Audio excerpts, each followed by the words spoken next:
Nako, matindi ho ito mga kababayan. Joel Chua, suko na nga ba sa impeachment laban dito kay VP Sara?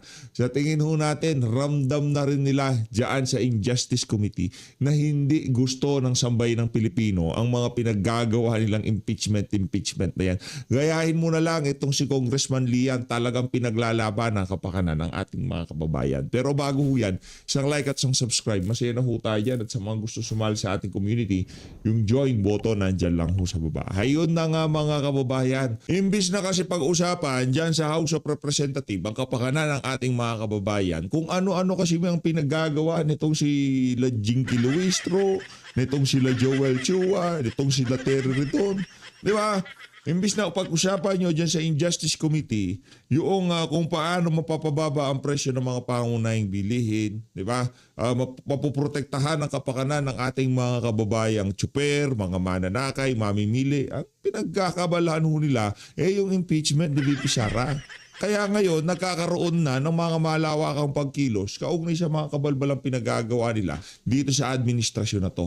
Babaan ang VAT or tanggalin ang VAT. Suspendihin na yung all the regulation na na yan, di ba? Para talagang maramdaman na ng sambayan ng Pilipino yung kahit papaano maibsahan yung paghihirap ngayong mga panahon na to. Ito si Congressman Leviste, gayahin nyo na lang itong si Congressman Lian, di ba? Oh. Magandang umaga po sa inyong lahat. Narito po tayo para sa ating ikatlong araw ng ating pagtipon sa Liwasang Bonifacio para manawagan na ibaba ang presyo ng langis at ibaba ang VAT. Welcome po ang lahat na makiisa sa ating mga kababayan mula sa Batangas at umaasa po ako na diringgin ng ating gobyerno ang ating lumalakas na panawagan para ibaba ang presyo ng langis at ibaba ang VAT. Ito, yan ho ang ika nga re-rekta na ho tayo dito kay Congressman Joel Chua. Gusto lang ho natin may pakita na yung ibang mga congressman talagang nag-i-effort para maibsa ng paghihirap ng ating mga kababayan ngayong mga panahon na to. Hindi kagaya ng ibang mga congressman, wala nang inatupag kundi impeach si VP Sara kung ano-anong kabalbalan ang ginagawa nila. Diyan sa pondo nila dyan sa House of Representatives, diyan sa Injustice Committee. Diba? Sayang ang pera eh. Mantakin nyo, sa April 14, maghihiring na naman kayo. Ano nang pag-uusapan nyo, di ba? Kalukuhan na naman. Anong araw ba yung April 14? Tuesday. Magkita-kita ko tayo ng mga kababayan. Dito sa video na to, pakinggan na ho natin itong si Chihuahua. I'd like to hear your take on Vice President Sara Duterte and her team, this time seeking Supreme Court intervention to halt the impeachment proceedings. Ano po ang tingin nyo dito? Well, without the TRO, tuloy-tuloy lang po tayo dito. Right. This is Si Ate Girl. Diba? Si Ate Girl, narinig niya lang yung tuloy-tuloy lang ho tayo dito. Right kagad. Pambihira. Masyado kayo napaghahalata, mga walang yakay dyan sa mainstream media. another dilatory tactics on the part of the Vice President. But Hindi dilatory tactics yun, Congressman Joel Chua. Yun ni karapatan ni VP Sara. Kung ramdam niya, sa tingin niya, inaabuso mga karapatan niya, karapatan niya magpunta sa Korte Suprema. Diba? Karapatan niya questionin ang mga ginagawa niyong kabalbalan dyan. Kung sa tingin niyo naman, wala kayong linalapag, di gawin yung mga gusto niyong gawin. Diba?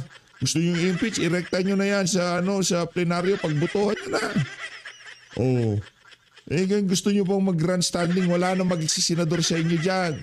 Wala nang pwestong tata sa inyo dyan.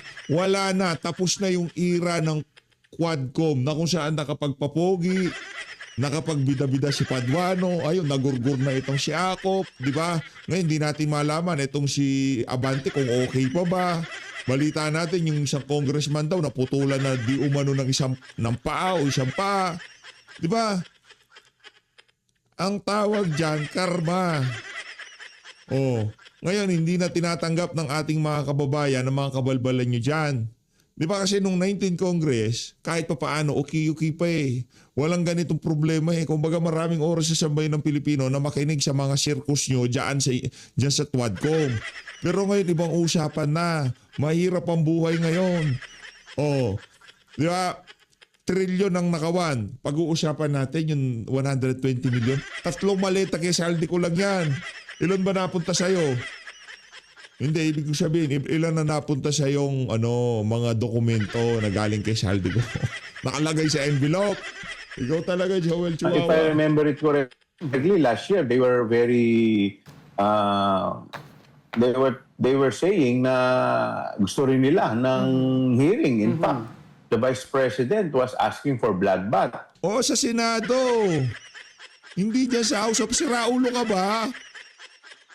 Ito talaga si Joel Chua, oo. Gusto ni VP Sara ng hearing sa Senado. Gusto niya ng bloodbath sa Senado. O yung ginagawa niya na yan, bloodbath din naman yan eh. Nagkakalat agad.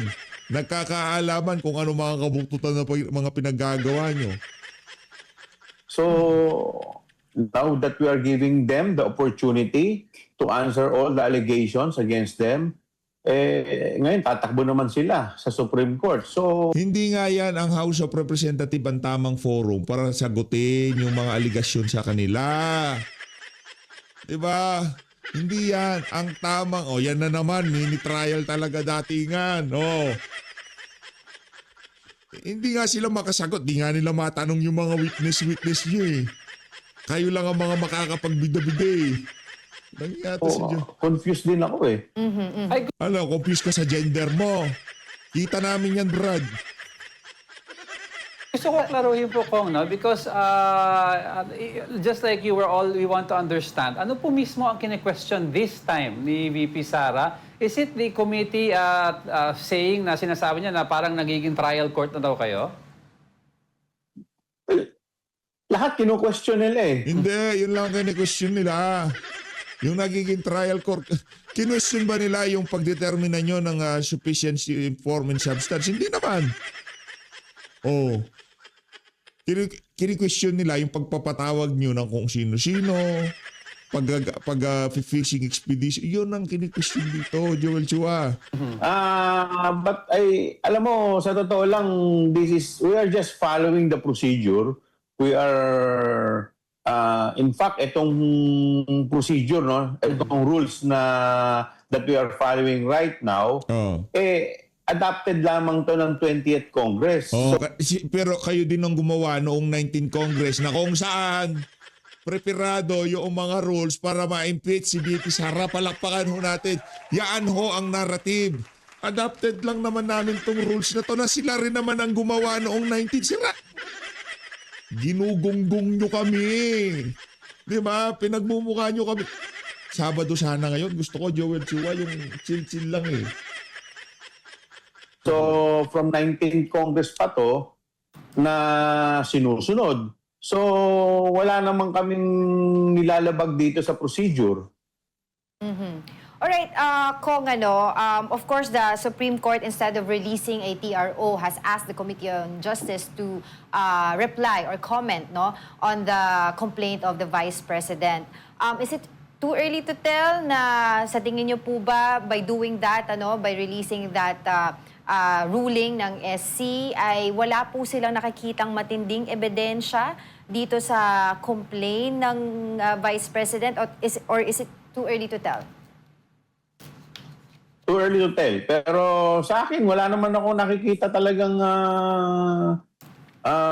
grounds para mag-TRO ang Supreme Court. As a matter of procedure, siguro, they would ask us to answer. Pero hanggang dun lang yon. Dahil ako, nakikita ko naman, sa nakikita ko, wala naman ako nakikitang mali sa ginagawa ng Committee on Justice. Ganyan din nakikita nyo noong sinabi ng Korte Suprema na unconstitutional yung ginawa nyo doon sa naunang impeachment. Ganyan din. Wala kayong nakikitang mali. Kasi nga mga bulag kayo dyan. Ang gusto nyo lang ma-impeach si VP Sara. Ang gusto nyo lang matanggal si VP Sara. Di ba? Wala kayong ginagawang mali. Pero pagka na-point out na sa inyo na, yan, mali yan, hindi kayo dapat nag-mini trial, doon nyo palang marirealize, anak ng toko, ang daldal talaga nito si Jinky Luistro kung ano pinagsasabi sa social media. Di ba?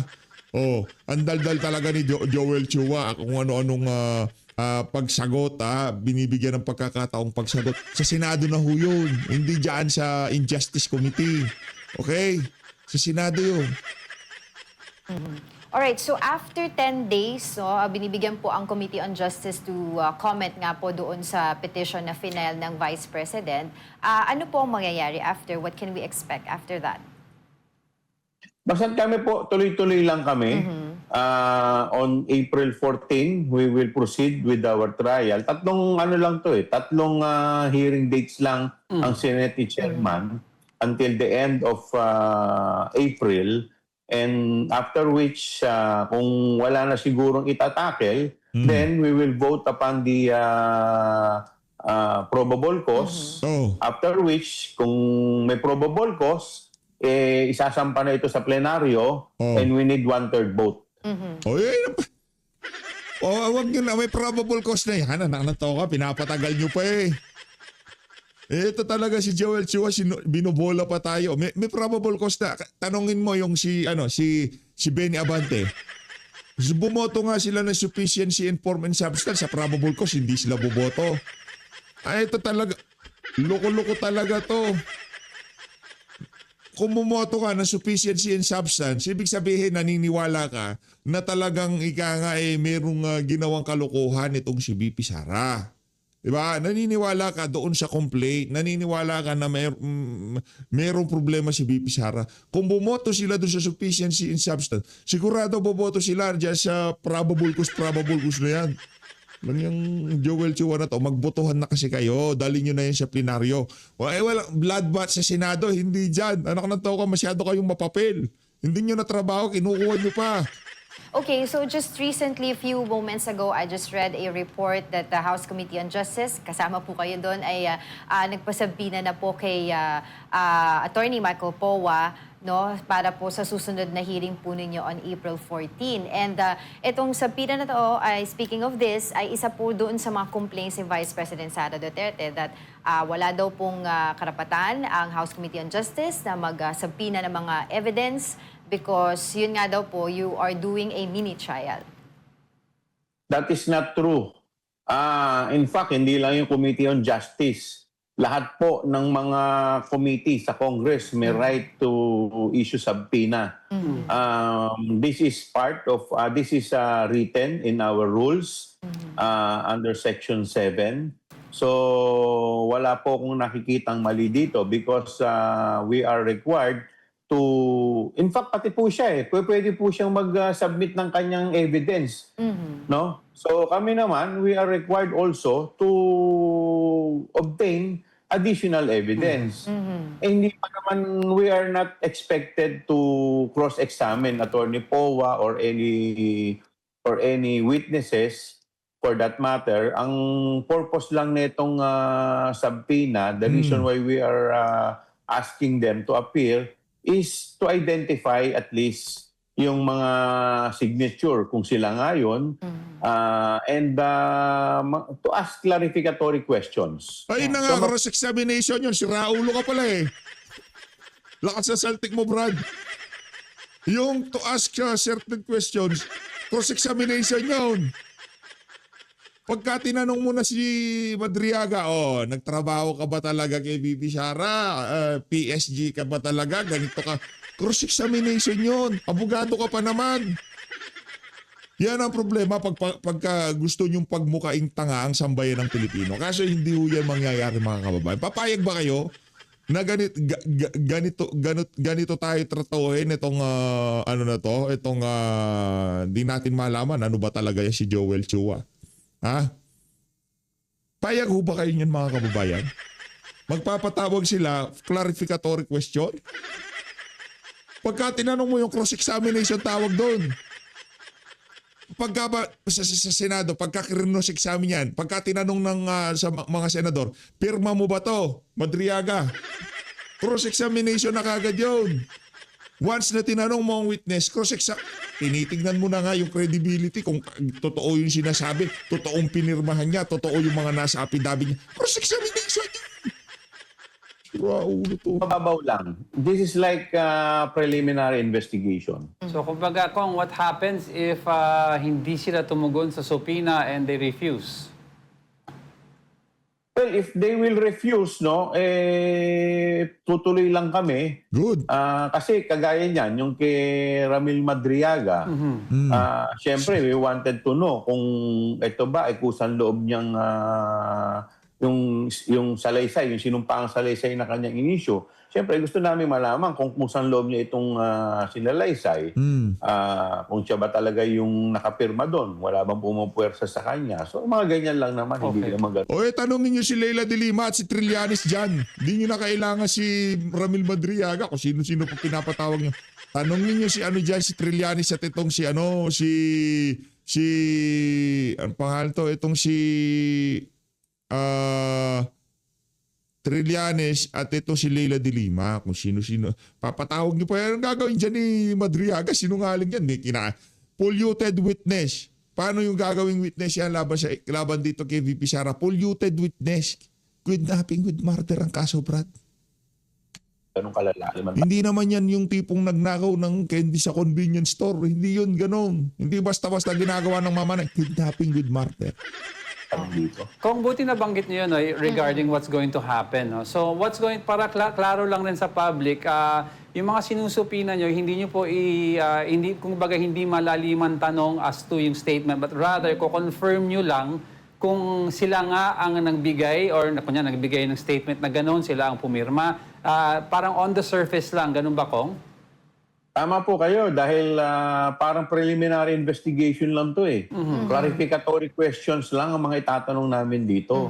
So wala pa dito yung mga cross-examination.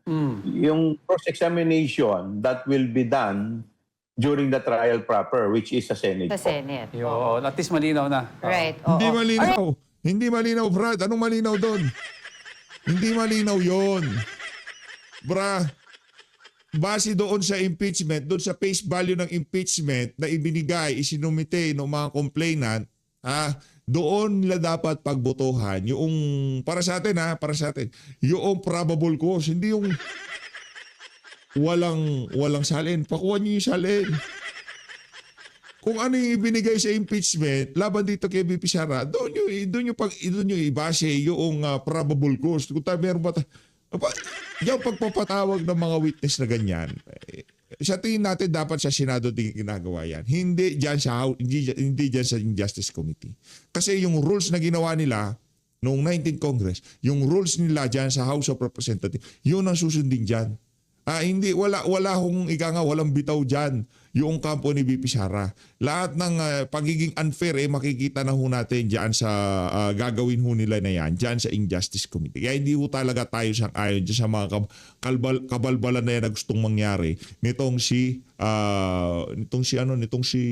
Joel Right, Chua. Kung speaking of Ramil Madriaga, the court granted appearance of this alleged bagman. So ano po yung ma-expect natin dito? Siya po ba ay mag-appear na sa April 14 din? I was told yesterday that the application or the petition by the Committee on Justice to request for the appearance of Ramil Madriaga before the committee was already approved by the court. Right. So we expect him sa April 14 to appear before the Committee on Justice. Yan. And how significant is his statements, knowing that most of the complaints naman po against the Vice President dito sa kanyang impeachment proceedings were also tackled already nung last Congress, dun sa first impeachment sa kanya. But this time around po kasi, there's Ramil Madriaga. Well, if you will remember it, if my memory will serve me right, during the Committee on Good Government, we conducted investigation with respect to the confidential fund. Now, meron po dito mga pending questions like saan napunta yung pera, 'di ba? Ang tinuturo nun, ang humawak si Colonel Nolasco at saka si Colonel Lachica. Doon po tinurn over nung dalawang SDO o yung tinatawag natin na Special Disbursing Officer. Now, dito sa statement ni Ramil Madriaga, parang sa kanya ibinigay, sa kanya doon na ito na yung koneksyon. ito na yung magko-connect kasi merong missing link kaya hindi talaga hindi bebenta yung impeachment na yan. Kaya kailangan yung missing link maipresenta nila at yung missing link na yan walang iba kung hindi si Ramil Madriaga. Palakpakan ho natin. Di ba? Ang galing.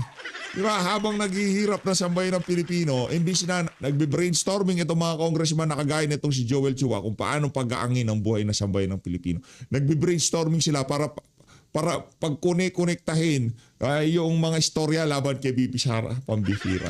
Over itong money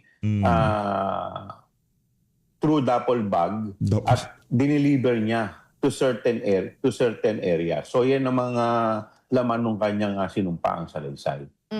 Okay, and then isa rin po sa mga talagang pinag-uusapan dito sa impeachment court or impeachment complaint against the Vice President, still yung issue po ng confidential funds nga po niya at yung usapin po ng kung sino si Mary Grace Piatos, etc.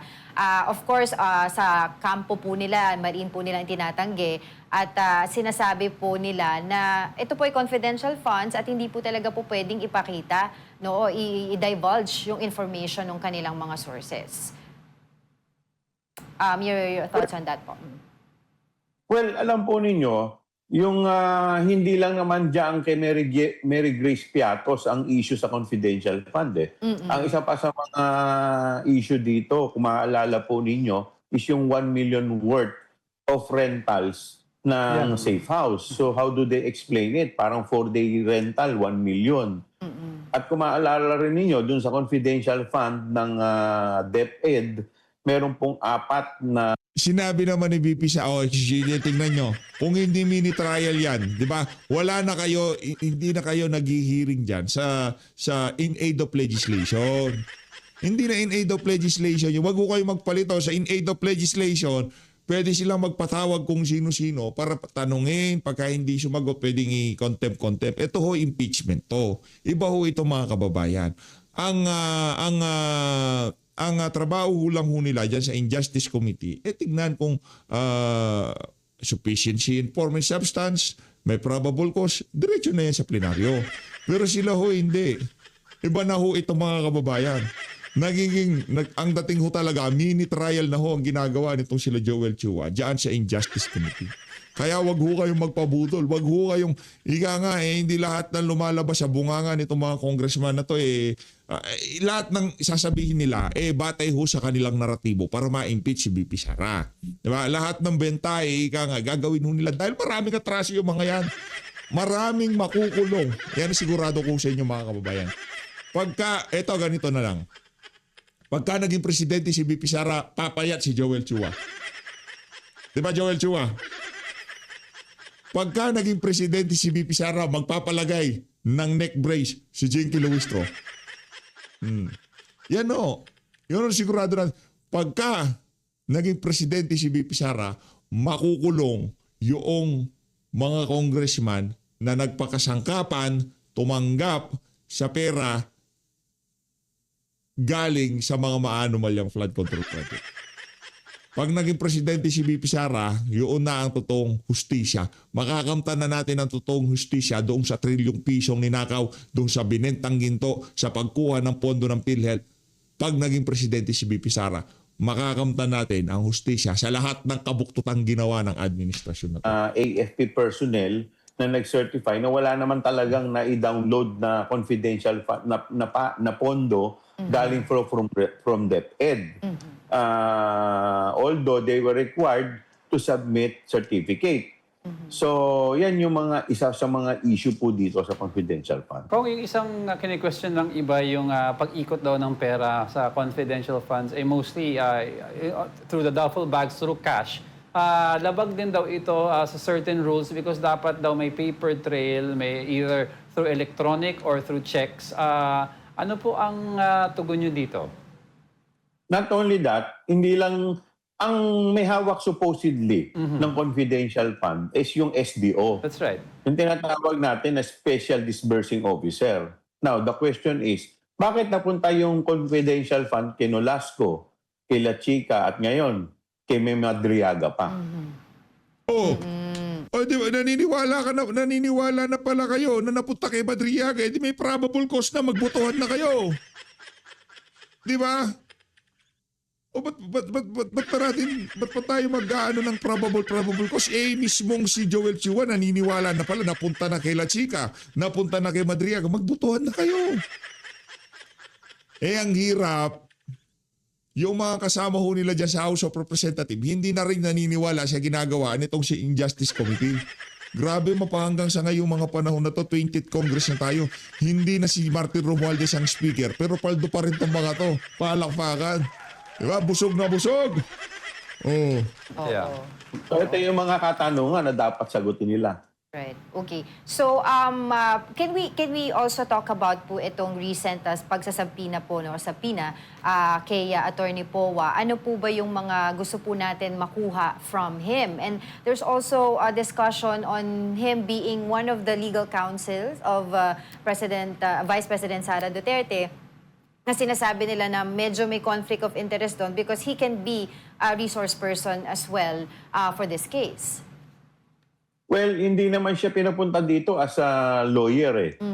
Hindi naman siya ini-invite as lawyer because we understand that there is a attorney-client privilege. So hindi naman yun ang itatanong sa kanya eh. Yung participation niya sa DepEd, I think USEC ba siya o ASEC during that time, yun ang ano niya dito. Kasi Sa may mga DepEd. pinirmahan niya siyang documents dito. So yun ang magiging papel na dito, not as a lawyer, but as employee of DepEd. All right. Alright, Kong. So what happens after yung 3 days po nagkakaroon na ng hinaghanap kayo ng probable cause, you elevate this to plenary for the vote. Based po sa inyong pakikipag-usap sa isang congressman, ano po ang sentiment nila with regards to how you think they might vote? Well, sa ngayon naman, nakikita naman natin, no? So sufficiency in substance, sufficiency in form, we were able to get more than sufficient, no? Sa 54 yata, 54 votes Yes. as to 1 against. So nung nagkaroon ng botohan sa sufficiency in ground, more than sufficient din ang nakuha natin. So we expect na dito sa probable cause, pag nailatag na itong lahat, we also get the same numbers or even more. Bakit? Kinakabahan ba kayo? Kaya nyo ba ginagawa lahat ng kabalbalan na yan, pati yung mga trabahong hindi nyo na dapat gawin? Marami ba sa mga kasama nyo dyan sa Injustice Committee na ayaw na nilang bumoto sa probable cause, sa impeachment na yan? Di ba? Magbotohan na kayo, Congressman Joel Chua. Huwag nyo sayangin ang pera na sambayan ng Pilipino. Magbotohan kayo, tapos dalhin nyo na yan sa plenaryo. Ngayon, kung umakyat sa Senado, pagka hindi pa sumagot si VP Sara, di ba, nagkalatagan na doon, pagka hindi siya sumagot, magkakaproblema talaga. Kasi ano nyo na yun eh, ika nga, doon talaga kailangan niya na sumagot. Pero dyan sa ano nyo, kalokohan nyo na yan, dyan sa circus nyo na yan, dyan sa grandstanding nyo na yan, hindi karapata, kung ayaw sumagot ni VP Sara, tuloy-tuloy nyo na lang yan. Idalhin nyo na sa Senado. Para yung gusto nyong mailatag, gusto nyong mapatawag, tingnan natin kung paano tatanggapin na sambayan ng Pilipino yung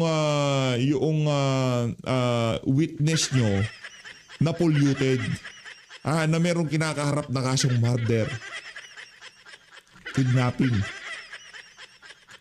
Kong, of course, a lot of people are saying, questioning also the timing of, talking about the impeachment complaint against the Vice President, saying na we're in a crisis right now at ito pa daw yung inaatupag natin. What can you say about that? Also, about the survey recently saying the majority of the Filipinos nag-o-oppose nga po dito sa usapin ng impeachment complaint. Alam mo yung timing, the timing was filed even before this crisis happened. So, and hindi naman po Congress ang nag-file nung impeachment. It was a private citizen.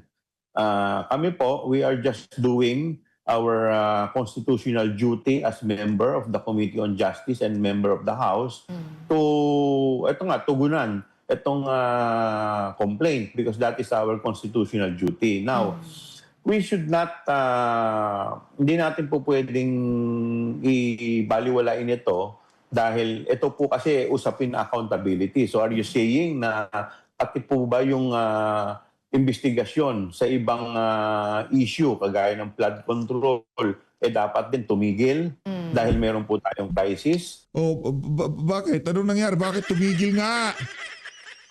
Bakit tumigil? Bakit ka nagdedire-diretso? Yung flood control tumigil. Yun! Brad, trilyon ang nakawandog. Diyan, chismis ng terror doon ang pinag-uusapan natin. Doon, merong mga testigo. Diyan, naghahanap pa lang kayo. Doon, sanda mo ka lang ebidensya. Diyan, naghahanap pa lang kayo. Nagpipising expedition pa lang kayo. Huwag mong wag mong pagkumparahin yung flood control investigation diyan sa impeachment na yan. Malabo, Brad. Malayo. Yung mga Paano kasing layo? Si VP Sara magiging presidente. Yung amo yung si Martin Romualdez hindi magiging presidente. Ganon kalayo. here po sa Sandigang Bayan na mga problema rin ng taong bayan, dapat ba tumigil rin dahil meron po tayong crisis? So ito po tuloy-tuloy lamang. Pero hindi naman po ibig sabihin nito, ito lang ang ginagawa namin. In fact, kahapon po, nagkaroon ng joint committee hearing ang Kongreso kung saan 14 or 13 or 14 committees ang nagsama-sama para po mabigyan ng briefing yung dito po sa crisis na ating kinakaharap. It was attended by members of the cabinet from different departments. Nandun po sila Secretary Sharon Garin. Ikaw, ba't di ka nagpunta? Si Jinky Luistro, bakit wala? Di ba kayo interesado doon? Impeachment lang talaga ba ni VP Serran? Trabaho niyo dyan sa House of Representatives? And so forth and so on. So lahat po yan, tinutugunan po natin. This is part of our job and part of our constitutional duty. Well, going back to the Supreme Court, of course, some legal luminaries are saying na kung mismong procedure ng House of Representatives ang kumbaga dinidesisyonan ng Supreme Court, maaaring magkaroon po ng mga judicial overreach. Don't you think that it's high time to review the provision in the Constitution where Supreme Court justices na who are also, nga, sinasabi nila, impeachable din, na sila po yung mga nagde-decide po on how Congress should deal with proceedings such as this? Well, I agree with the observation of some of our legal luminaries. And in fact, with all due respect to the Honorable Court, I do not agree with their decision during the first impeachment complaint, wherein they decided that, wherein they defined the meaning of session day. So kasi para sa akin pakikialam 'yun ng Nako. Pakikialam daw ho. Rules namin. Of course, ayaw rin naman siguro nila na pati yung rules nila pakikialaman din ng Kongreso because we are both separate bodies, no? So, kaya nga, itong lahat ng itong nangyayari po sa atin, something na dapat tignan at pag-aralan po. So you believe, para klaro lang Kong, you believe that there was judicial overreach sa una pa lang? Sa una pa lang po, I believe that there was already judicial overreach by, of course, redefining the session days. Isipin nyo, could you imagine, matagal nang ginagawa ng Kongreso yon. Yung session day, binago po nila for purposes of impeachment. Kailan pa po nangyari yung ganun? Pero kung what happens now, kasi nag-set na ng precedents na even though most of the congressmen we've also spoken to, they do believe may overreach, pero sumunod pa rin ang House of Representatives. So moving forward, paano po itong mga may precedents? If mangyari ulit to, what will happen now? Well, siyempre, sinunod namin yon dahil ayaw naman namin na magkaroon tayo ng constitutional crisis. So we hope na the Supreme Court will not go beyond kung ano man yung dapat sa kanila lang. Alright, of course, ito pong, kumbaga, ang term na ginamit ay pagpunta, paghingi ng saklolo ni Vice President Sara Duterte sa Supreme Court nga na i-complain po na inullify ito po mga complaints sa kanya. Was this expected na po by the House of Representatives? Nung nag-file po sila ng answer ad cautelam, doon pa lang, they're already questioning the jurisdiction of the House Committee. Eh, ganun din ang ginawa nila doon sa nung nakaraan eh. So, parang ina-anticipate na rin namin. Kasi may mga nagsasabi po na meron pong misleading no, na nangyayari po dito sa Supreme Court and the public. Do you agree with that? Yeah, I agree. Kumbaga, kanya-kanyang narrative ito eh. Yung narrative nila, nitong si Joel Chua, matanggal si VP Sara.